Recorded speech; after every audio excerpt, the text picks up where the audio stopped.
So, so yeah, I think anybody can call me what they feel. A lot of Muslims, they like to call me Naila now. How does it feel to be Muslim? Amazing, undescribable.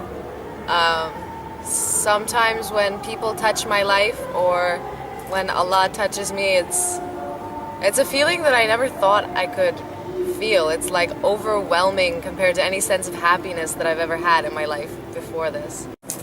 In what way is it different than before? I'm much more patient now. I'm more understanding, more accepting. I'm not afraid to die anymore.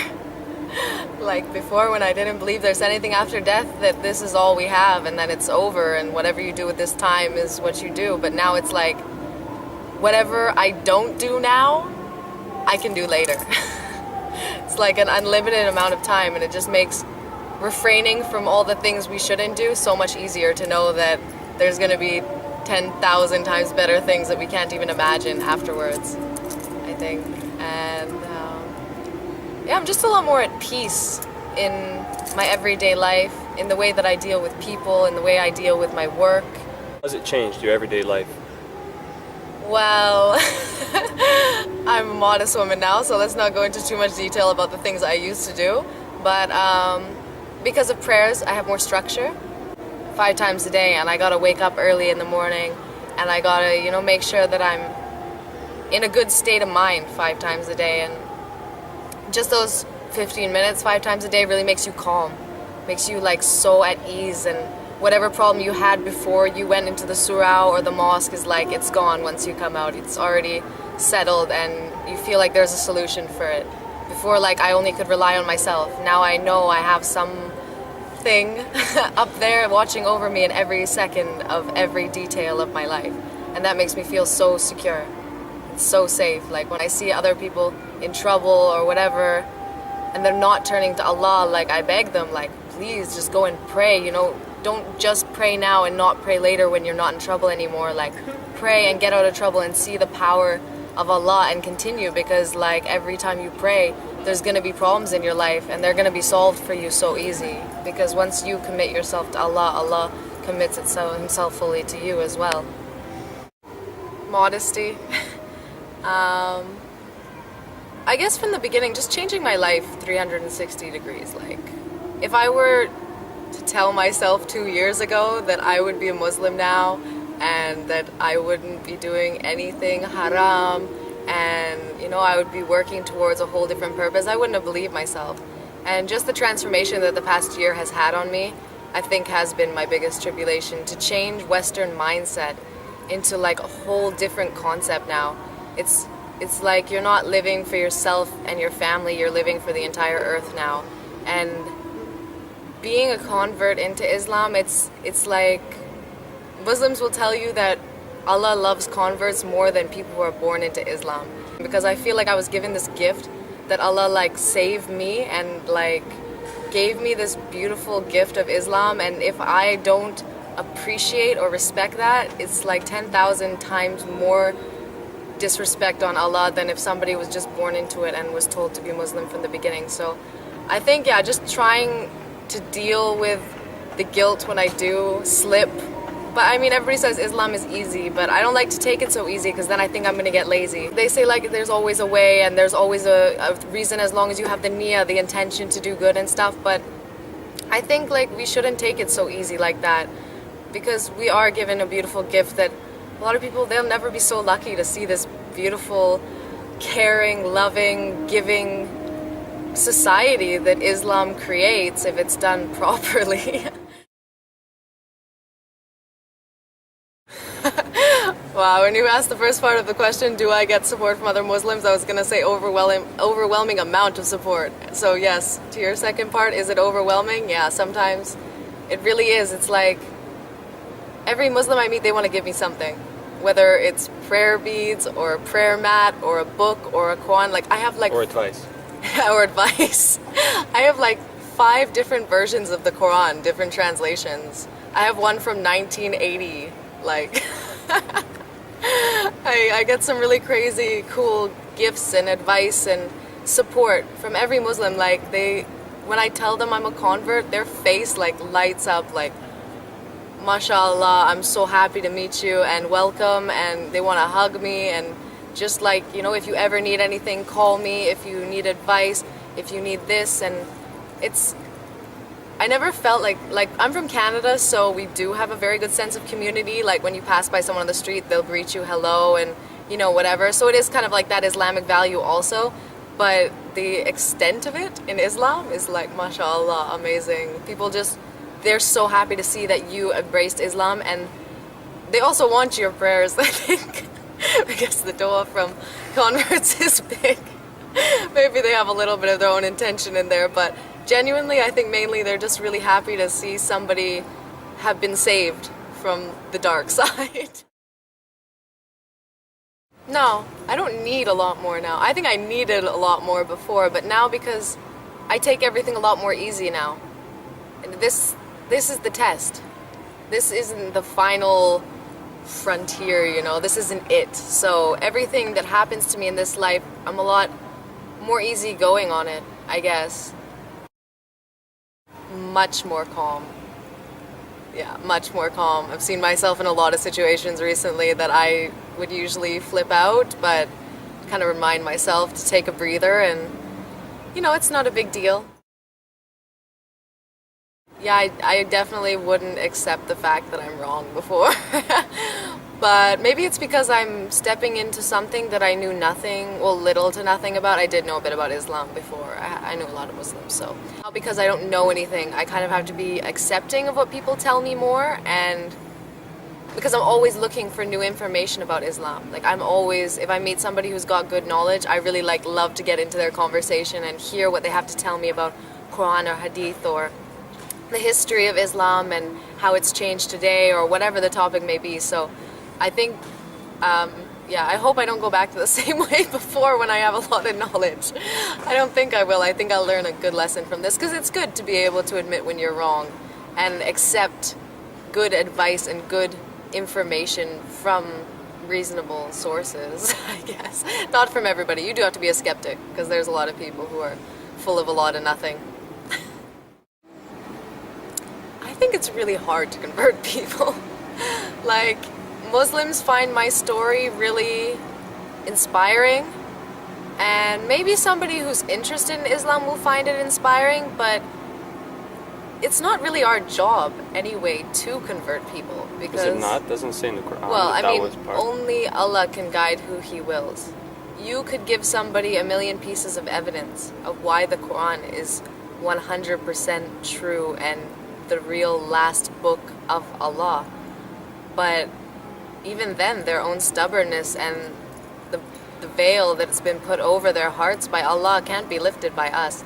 Of course, it's our job to give right information and where is asked to inspire and to show what a good Muslim is and where the truth of Islam lies. But I mean, if they're not meant to come to Islam, there's nothing really we can do about it. And I think that's the hardest part. I mean, if you see somebody has a very open heart, yeah, do your best, but don't push, never force.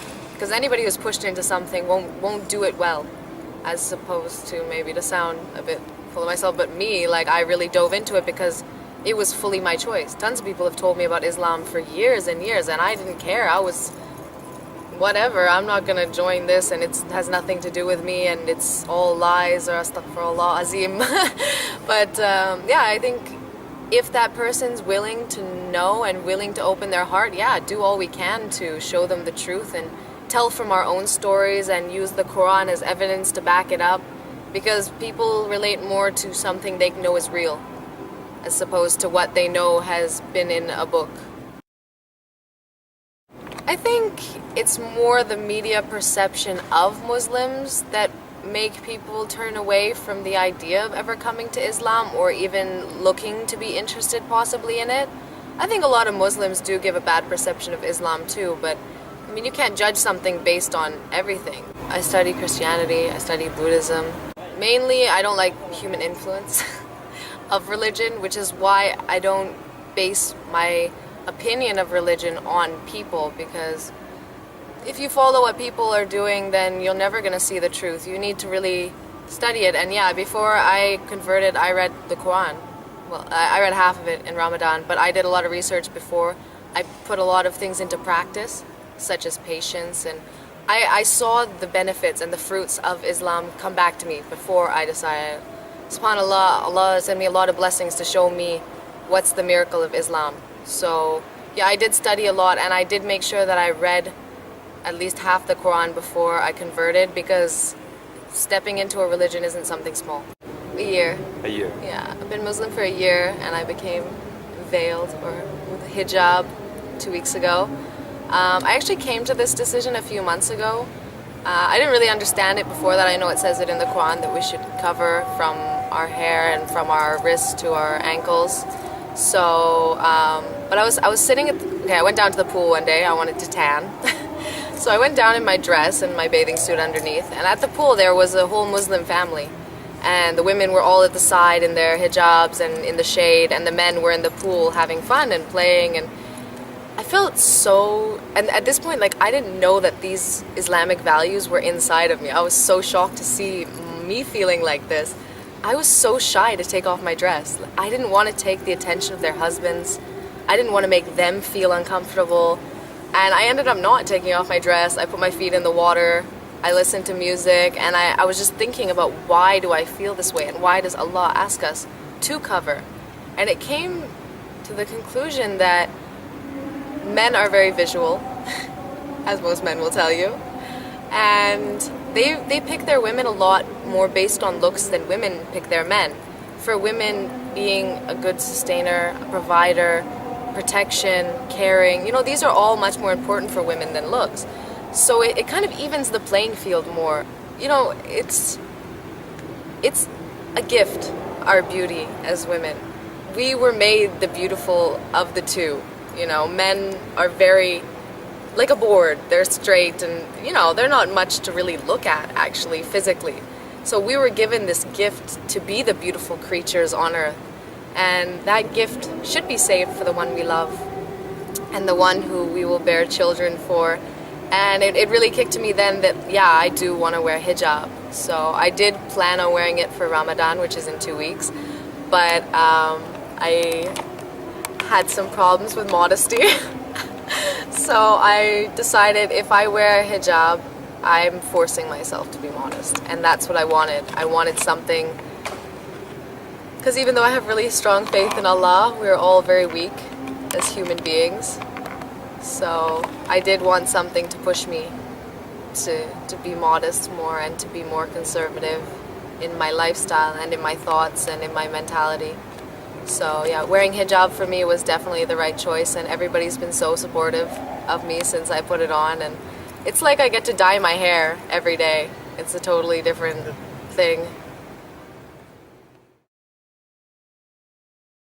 My family has been super supportive. My mom found the Qibla direction, the closest mosque. She cooked halal food and normal food while I was there. I gave them Quran. My friends were all very interested and supportive in my religion as well, and they all just really wanted to know about Quran. What is it going to mean? Am I going to wear hijab? And yeah, they were all really, really supportive. Alhamdulillah, alhamdulillah. So happy for that. I know a lot of people aren't as lucky as me. I know that really, really too well. So I thank God so much for giving me the family I have and the friends that I have. Everything, subhanallah, like, just look around you. Look at every minute of your life, like, every time that you don't get in that car accident, every time that, something comes to you that you thought was impossible to happen, subhanallah, like, that guides me to be a better Muslim and to just thank Allah more and more every day.